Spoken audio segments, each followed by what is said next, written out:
আচ্ছা, আমরা এই মুহূর্তে রয়েছি এখন দক্ষিণবাড়ি রেলওয়ে স্টেশনে। দক্ষিণবাড়ি রেলওয়ে স্টেশনের ইতিহাস প্রায় ১৩০ বছরেরও বেশি আগের পুরনো। তো এই স্টেশন বা এই লাইন শুরু হয় কিন্তু মার্টিনস লাইট রেলওয়ের হাত ধরেই। মার্টিনস লাইট রেলওয়ে ১৮৯৭ সালের দিকে এই লাইন চালু করে। তারপর আস্তে আস্তে এখানে ফান্ডিংয়ের জন্য বা ইনকামের জন্য বন্ধ হয়ে যায়।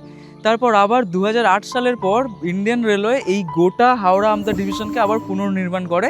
কিন্তু এখন এই দক্ষিণবাড়ি স্টেশনই হচ্ছে হাওড়া আমতা ইএমইউ লাইনের একটা স্টেশন। এই স্টেশনের সবথেকে ইন্টারেস্টিং ফ্যাক্ট হচ্ছে এই গোটা স্টেশনে কিন্তু কোনো বসার শেড আপাতত নেই। একটা সেট ছিল, যদিও সেটা ঝড়ে উড়ে গেছে।